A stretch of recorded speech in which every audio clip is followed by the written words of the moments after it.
Hey everyone, welcome to the Light Stand. We are Art and Natalie, and today we are talking about living together before marriage. Should you? Right. Should you not? Is it a good idea? Before we have some really cool. I'm a facts guy. I'm a statistics, numbers, percentage guy. So yes, I have some numbers for you all. I'm not going to bore you with the 6 studies that I found. But before we get into the nitty gritty,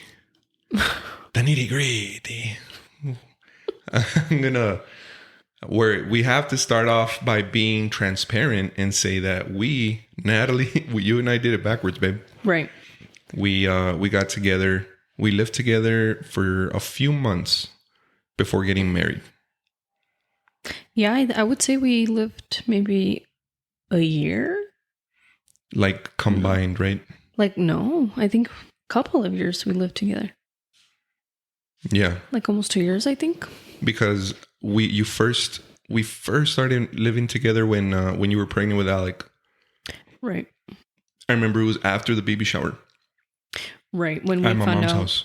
Yeah, I think we found out when we were pregnant. That's when we decided to move in together. Yeah. Because we had already did the deed and we were expecting Alec, and we thought that it was a good idea to move in together because we were already expecting. Right. That was the only reason. If not, I mean, we would have not have made that decision. Yeah, we weren't ready. Right. You were like 8 months going on 9. I remember it was maybe like 2 weeks before we had to go to the hospital to deliver. Yeah, I think I was close to 8 months. Right. Mm-hmm. So, we lived together, not being married. Right. He was born. Mm-hmm. We lived together in my mom's house. She helped us out financially in that way. Right. We were young. We were 20 years old. Yeah. We both had jobs. Yes. We didn't.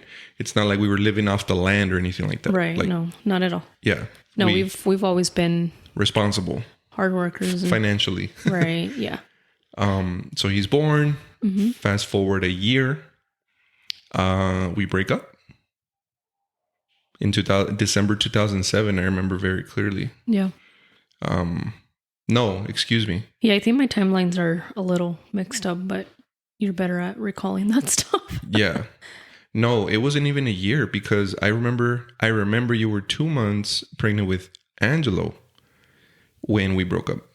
I don't know why I remember that, but I was actually 3 months pregnant with Angelo. Okay. I already knew I was pregnant, but 2.99. Meet me in the middle, babe. No. No. No, 3 months. I was you're right. 3 months pregnant, and I mean, I already knew because a girl knows. Well, I mean, most girls know that. Right. They're pregnant. Mm-hmm. I mean, I would think so. Mm-hmm. Anyway, we had broken up because we were just very not in a good place. I mean, we would always be arguing and, things would come up. So super toxic. Yeah. We were immature.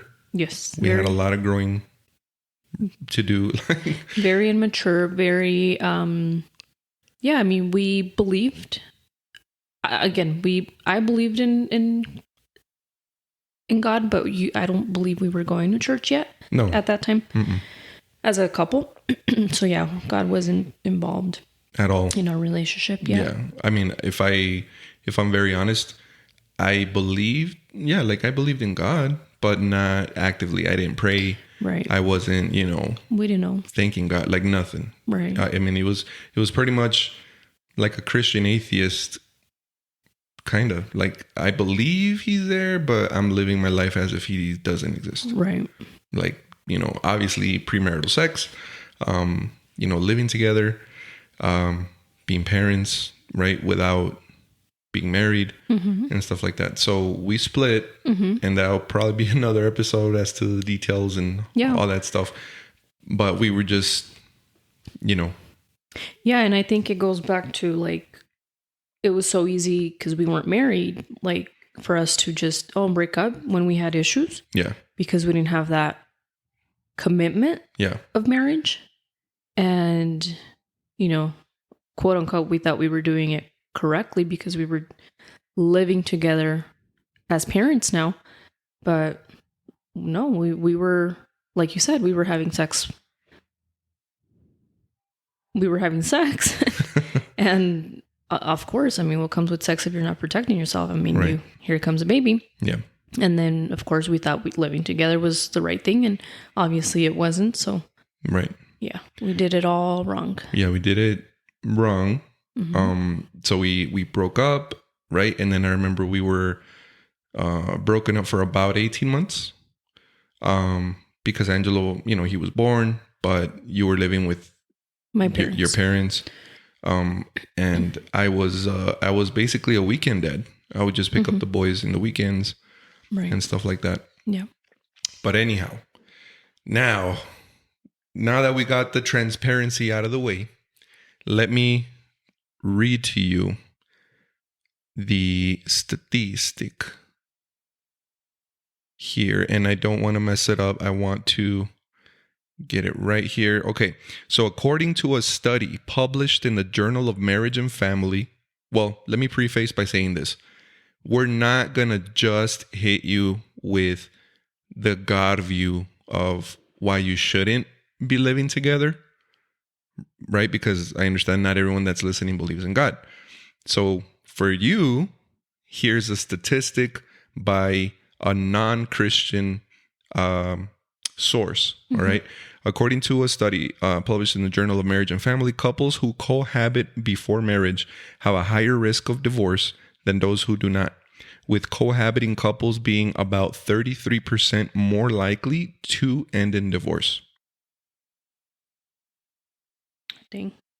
So I did read 6 studies, and if I do the math per study, I would agree that they average to about 33 to 35% higher risk of divorce of living together before marriage. Now, here I'm going to quote you another. This is a PhD that is a non-Christian. He says, quote, "You may believe that living together is a good way to find out if you're compatible. You may look at it as a sort of a test drive that will improve your chances for marital success. While this seems to make sense intuitively, actually the opposite is true. Research indicates that couples who cohabit before marriage have a 50% higher divorce rate than those who don't." Again, the 33% came from average of 6 studies, but this one says 50. Have a 50% higher divorce rate than those who don't. These couples also have higher rates of domestic violence. They are also more likely to be involved in sexual affairs. If a cohabiting couple gets pregnant, there's a high probability that the man will leave the relationship within 2 years. This often results in a single mom raising a fatherless child. The best way to test your compatibility for marriage is to abstain from sex. Date for at least 1 year before engagement and participate in a structured premarital counseling program, which includes psychological testing. And this is Bill Maier, Maier, PhD. And I'm glad that you're touching on those points because I think that kind of describes our relationship. Like In the beginning? Yeah, of course. We did all the therapy. We did all the work on ourselves after the fact. After we realized that, dang, like we need help. We need, especially me, honestly, because again, all back to the trauma.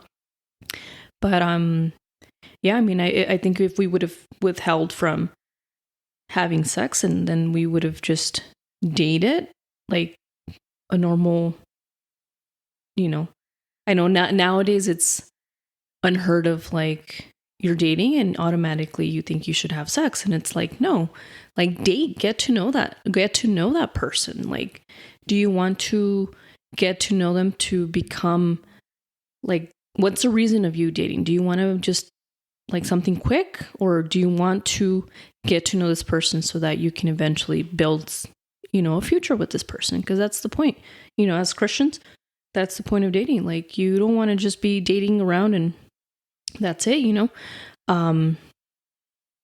So yeah, I think if we would have done that, like the dating correctly and not having sex, we would have avoided all the headaches, the tears, the breakups. Fights, yeah. the cops. Yeah. Because we were, again, immature. We didn't know any better. We had sex right away and we had a kid. I mean, we don't regret that. For sure. Because we've learned a lot from that. But yeah, I think that's what made us, again, get into the relationship, living together, because we had a kid already. Mm-hmm. But that didn't work out. Right.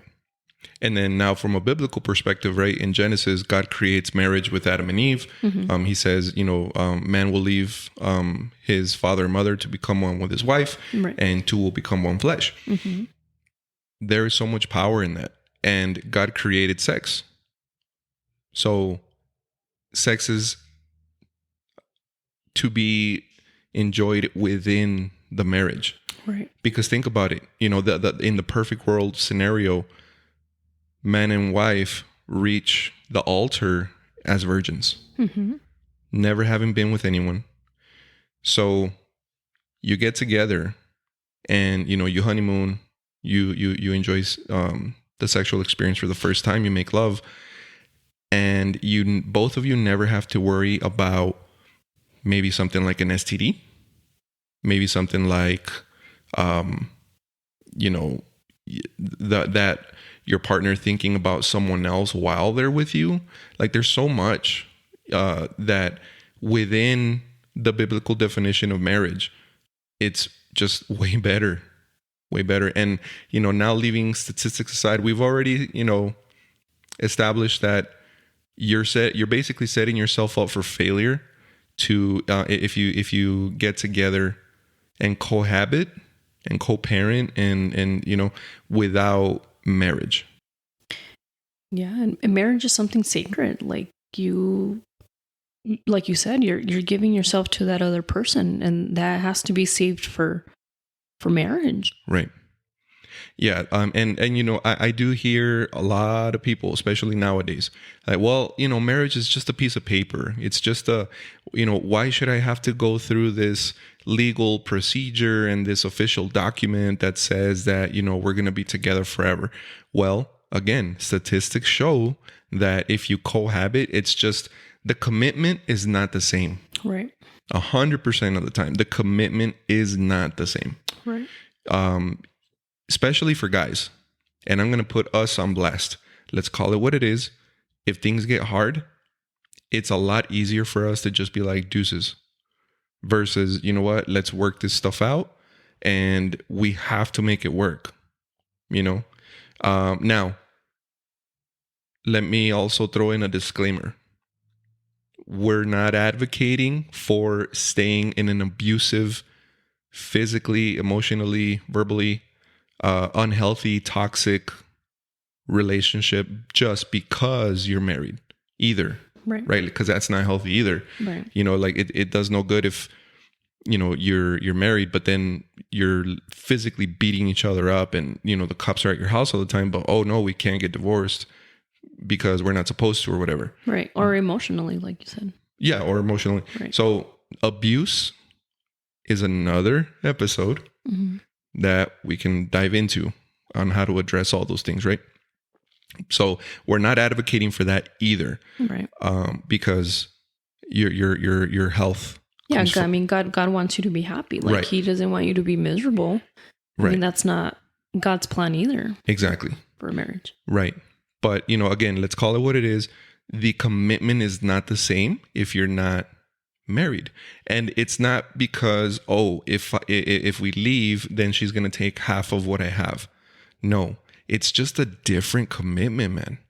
Not obviously in the physical, but also in the spiritual. Right.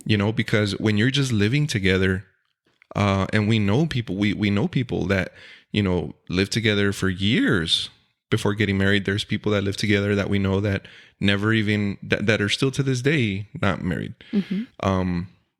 there's people that have been dating for years, and she has her kids, he has his kids, but they're dating, for 10 plus years, and they're still not married. That commitment. Yeah, there's still no commitment there, which that's another issue. That's another topic, because now your kids are watching you, and it's like, dude, where's your commitment? What are you afraid of? Yeah, what are you afraid of? Like there's this there's a specific example that I'm thinking of where there's a teenager involved now. He's a little boy, and I heard him make a comment in my kid's school, passing by, saying, "Who is he to tell me what to do? He's not my dad. He's not even married my mom." And inside I was like, oof. Yep.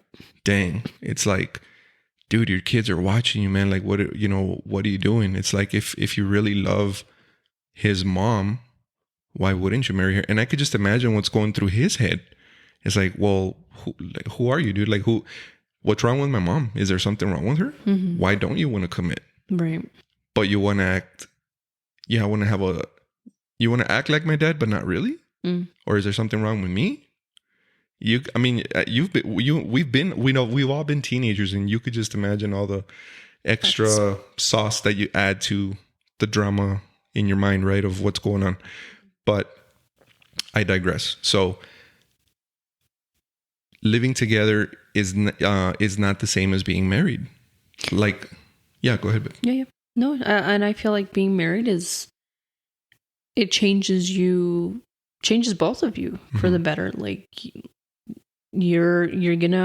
it's not as easy to, like we said before, it's not as easy to leave the relationship, because now you have to work at it. Like, if you're having issues, you're going to go to therapy, and you're going to make it. If you really love that person, you're going to get that help that you need, because, I can talk by experience. I trauma, insecurity that I had before, and I would always be questioning you. I mean, right? Yeah. I would always be questioning you. You got to the point where you're like, you either get help or you're going to push me away again. And I'm like, oh crap. Like, but you have to give context, like questioning me about. Well, yeah. I mean, I was always insecure, doubting you, thinking that you were doing stuff that you weren't. Like talking to other girls and maybe cheating and stuff like this. Yeah. It's good. You have to give context.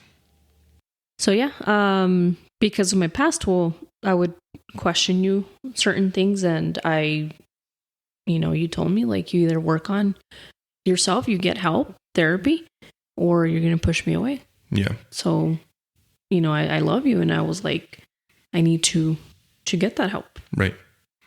So, I mean, if you guys are in that relationship and you guys are married, once you're married, you're going to make it work. Mm-hmm. And you guys are going to get better. You're going to grow as a couple. You guys are going to be like, dang, like, okay, this isn't bad. Like, I'm liking the person that I'm becoming, with my significant other. So you guys change for the best. Right. When you guys are married. Yeah. And that's one thing, about the whole, questioning thing. I've always been faithful, never cheated, never, right, on you or nothing like that. Right. The questioning I didn't even give cause, but it was happening. So, and then, without marriage, it would have been easy to just be like, dude, I don't need this. Bye. Right. Mm-hmm. Which in high school, that was a cause for the dozens and dozens of breakups. It's because of stuff like that. Mm-hmm. But and you know what? Living together, I can see, like, I do see the guy, the people's points, right? That, like, the couples that are living together or that want to live together before getting married, because I do see that too. There's people that I know that are, they've been dating their girlfriend, and I'm gonna talk on the guy's part, right? So fellas, hear me out. I know that there, a lot of you are dating your girl and you're in love and you're like, man, I really feel like she's the one. And then I'll ask you, all right, man. So, when are you going to pop the question if she's one? And well, I'm going to just, we're going to get an apartment first, and we're going to test things out. And it helps us out. It's like you're selling yourself on living together before pulling the trigger on marriage. It's, well, we'll go 50-50 and we'll help each other financially. So it's like you're making big boy and big girl decisions without a big boy and big girl commitment. Mm. Dang. And you're basically friends with, what do you call it? Friends with benefits, Mm-hmm. right? But when stuff hits the fan, and it's going to, because once you live together, it's a whole nother ballgame. Right. You find out who you really, really are, right? Mm-hmm. I read in a book that says who you are behind closed doors is who you really are. Yeah. Not who you show in public. But so who's the one that's going to see you behind closed doors? Well, your significant other. Mm-hmm. But then that's when the truth comes out. So if there is no real commitment there, not just physically, but spiritually, it's going to be so much easier to say, you know what, I don't need this, right? And the grass is never greener on the other side. The grass is greener where you water it, right? So don't, fool yourselves into thinking, well, financially, I only have to pay half the rent, or I only have to pay half of the bills. I only have to pay half of the eggs because the eggs are crazy expensive right now. I only have to pay half of this, half of that, and we're going to help each other out financially. Well, are you business partners or are you couple? Yeah. And, right? and people want to play La Casita, like, oh, let's play pretend house, like you'll be the pretend husband and I'll be the pretend wife. Right. It's like, no, fully commit and make that commitment. Right. If you really love this person, like, I understand, like, a lot of Hispanic, I mean, not just Hispanics, but like there's a lot of, I come from a family that's been divorced, and divorce, it's just, I'm afraid of getting married and getting divorced. Why are you having that mindset automatically of like a failure? Like, don't have that mindset. Right. What if it doesn't work out? Right. That, I think that's why people are afraid to get married. Well, the what if? Right. What if it doesn't work? Right. Well, what if it does? Right. Make it work. You have to make hard. it work. Right.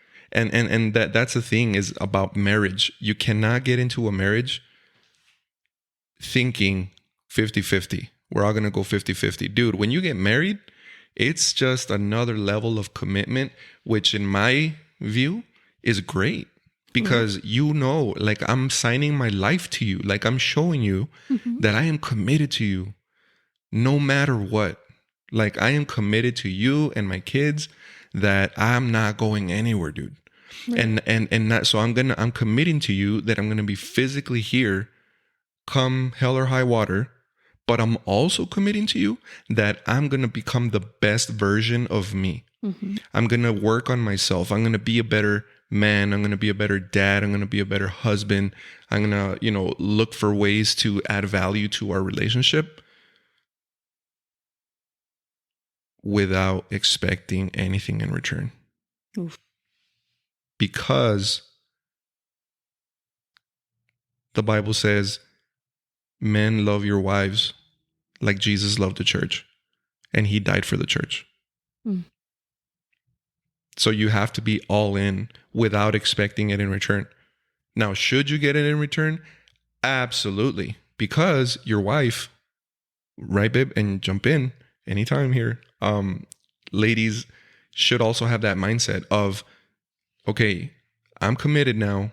And yes, it's a fairy tale, right? Like, I think deep inside I can't say every, because it's a blanket statement, but most, women have that desire to get married, because it's this whole thing, you propose and, you see all the reactions on TV and social media, right? Like, oh my gosh, a proposal. And then, I'm going to get married. And it's this whole thing. And all the girls are excited. And, let's go, look at the dress. And let's go look at the venue. And let's go look at the cake. And it's not just about that. Right. Like, you can, if you can't afford them, if that's what's holding you back, that big, expensive wedding, well, hello, like, we didn't have one of those weddings. Like, till this day, we've been married 13 years and we haven't had a wedding. We haven't had a wedding. Like we're like, okay, we're going to get married. And we went to the court. Yeah. So let me give you guys context here. We're moving to, this is a little bit of our life. We beat the odds. Natalie and I beat the odds because we didn't end up in divorce. We're actually happily married. Because we work at it. We both work at it. You know, I work on developing myself. She works on developing myself. Natalie is making hand gestures like she wants to choke me. But we do, guys. Like every single marriage fights. Yeah. And we'll talk about how to fight later. Because I think a key to a happy marriage is learning how to fight, right? We've already chatted about that. But anyways, let me quote you this from Family Fire.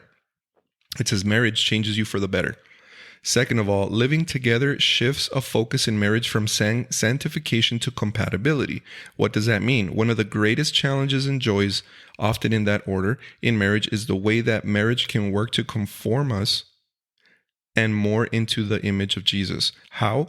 In relationship, we begin to see ourselves for who we really are. Our selfishness is exposed. Our pride, our insecurities, all our weaknesses are over time drawn to the surface. As this happens, the permanency of marriage offers a secure context to confess our shortcomings and commitment to growth. We cannot know before we're married what these weaknesses will be, but once we're bound in covenant, we have a far greater obligation to remain committed, not just to the other person, but to the process of growth. We just talked about that. Living together can short circuit this process because the question that defines the relationship is less, can I remain solidly committed to this person in spite of their shortcomings and mine? And more, how can we fit together in a way that is harmonious? Marriage grows intimacy at all levels. Right. Yeah. So without marriage, I'm going to get to know the real you. And if I don't like the real you, it's easy to be like, bye. Right. I don't need this. Right. And then you go on to another person. And then the same thing, the lovey-dovey stage that does not last forever goes away eventually. And then you get to know the person for real. And then you start finding out the little secrets and all the little nuances that you didn't notice. Right. And then you don't like it. And then there you go. Bye. And then you go to another person. It's a never ending cycle. Right. You know why? Because we're all people and no one's perfect. Right. Yeah. So to conclude. Oh. Yeah. Really quick. You touched on it a little bit about, marriage. It's God's plan. It's what he wants in your life. And I'm going to read a Bible verse really quick. It's 1 Corinthians chapter 6, verse 18. He says, run from sexual sin. No other sin so clearly affects the body as this one does. For sexual immorality is a sin against your own body. Don't you realize that your body is a temple of the Holy Spirit who lives in you and was given to you by God? You do not belong to yourself, for God bought you with a high price. So you must honor God with your body. It's like God, he gave his only son for our sins. And it's like, if we're not respecting that, it's like a slap in the face. Right. So it's like, we have to protect our bodies. Our bodies are a temple. Right. So you having sex before marriage, it's like, we did that. Right. But we didn't know any better. We didn't. So if you guys can learn from us. Right. To avoid all those headaches, all those pain and tears, listen to this podcast. Right, exactly. It would avoid all that, And that's what we're trying to do is we're trying to help you, set yourself up for success. Right. If you believe in God, well, spiritually, you should never live together before marriage because it's not right in the eyes of God. Mm-hmm. And that's not what he designed. Right. And guys, spine up and commit. Mm-hmm. Right. And if you're in a relationship where one of the person doesn't want to commit or doesn't believe in marriage, are you with the right person? Right. Yeah, your values have to align. Dude, that's a whole nother topic and a whole nother episode there of how do you know she's the one or he's the one, right? Mm-hmm. Your values you have to have the same values. You have to have the same outlook on finances and all this other stuff. Right. But to keep it here, on living together before marriage. So again, if you believe in God, you know why. It's better to wait till you're married. If you don't believe in God, well, now you have numbers and figures where you're setting yourself up to fail if you give it this quote unquote test run, which is not just a test run. It's you're trying to have all the benefits of marriage without any of the commitment. And that's just not cool. You don't, I mean, dude, like you can't have a friend with benefits and, you're in your late 20s, I think mid 20s is really like, that's all the chance you get to, say, well, I wasn't really mature. While maturity doesn't come with age, because of it's very immature. Oh yeah. 40, like 50, 30, 60 year olds. Yeah. Right. Yeah. It is what it is. Like, let's just call it what it is. Yeah. Y'all need some commitment in your life, right? Yeah. Commit, dude. Like, come on now. Yeah. You're a grown man. So anything else you want to? Yeah. And, I know you've been saying whether you believe in God or not, like the point of this podcast is to, again, be the light in this dark world, especially, with what's going on. It's ridiculous. So if we can add that smile, that hope for you guys, we're not here to judge. Right. We're believers in God, Jesus Christ. But we're not going to judge. We're no one to judge at all. Right. So whether you take our advice or not, you guys will learn the hard way. It's your life, man. It's your life. I love you. Yeah, I love you, man. Yeah. We love you no matter what. No judgment, truly. Right. But believe us when we tell you we are the last people to try to judge anybody, because as we said from the start, we did it wrong. We beat the odds, but there's so much work that we put in to get to where we're at in our marriage and in our family. Yeah. And thank you for saying that. Like, I think God has blessed us a lot more now that we're married. Yeah. Because he wants to bless you guys. Right. He wants to give you guys all the desires of your heart. Right. So when you guys are married, you guys are obeying him, and he's going to give you blessings upon blessings. He blesses obedience. Right. He blesses obedience. You're an example to your children. Right. Yeah. Because I'm pretty sure that, especially as a little girl, like you said earlier, like I wanted that. I wanted the Cinderella type of wedding, but hey, I'm married and that's all that counts. Right. Like I probably didn't have my honeymoon in Tulum or whatever, but it's going to come. Right. And we're going to have so many other quote unquote honeymoons that we're going to enjoy as a married couple. Absolutely. It was just our circumstances at the time didn't allow us to have a marriage, guys. We were 20 years old. And that shouldn't stop you. We got married at 23. Yeah. God, I had a man in my life. Shout out to Luis Talavera. I love you, brother. He's like, dude, you have 2 boys with Natalie. Man up and marry her. Because you could see it in her eyes. That's what she wants. And you need to stop being a little boy and act like a man and commit to her, because she deserves that. Why does she deserve that? Because she's God's daughter. Dang. And I was like, oh my gosh, this guy my brother, man, made me cry in the parking lot. I was like, oh my gosh, I didn't see it like that. Yeah. So fellas, how are you treating the daughter of God? Dang. Because think about it. If she is the daughter of God, that makes him your father-in-law.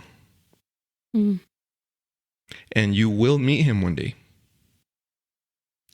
And he's going to ask you, so, how'd you treat my daughter? Gulp. Swallow that one.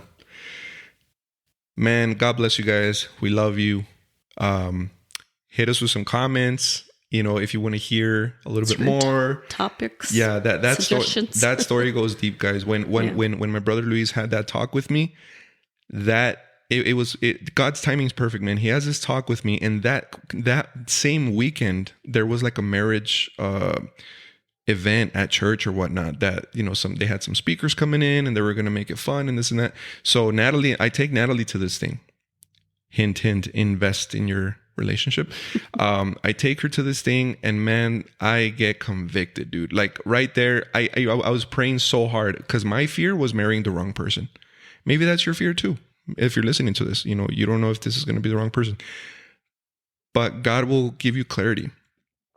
At least, you know, it happened to me, and I can't wait to interview some couples that, you know, can also kind of give their story. But in our story, I'm praying super hard throughout the whole weekend. God, if she's the one, you need to make it crystal clear, because I want to make sure that I'm going to marry the right girl.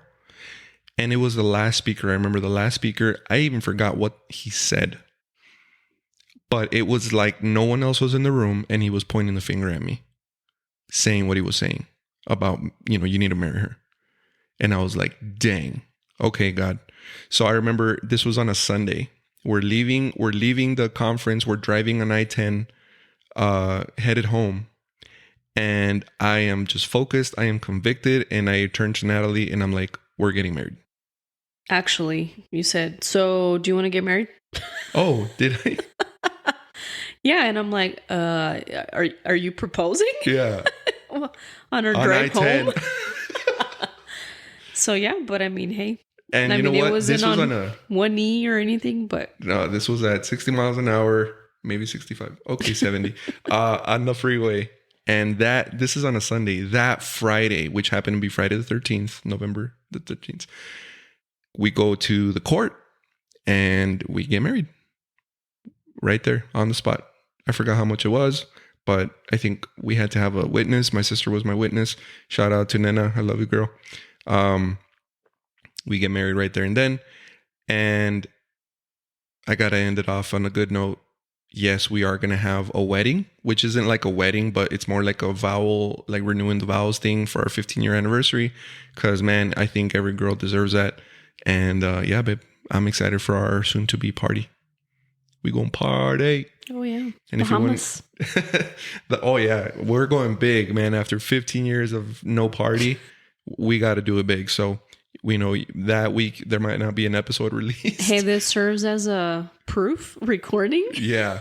Oh yeah, right. I can't say. Don't make sure you guys don't let him forget. Yeah, you can't let me forget, guys. But drop a comment. Ya dijo, Bahamas. Yeah. Hey, wherever you want to go, Mama. If you want to go to the moon, I will get a telescope and we'll watch it really closely.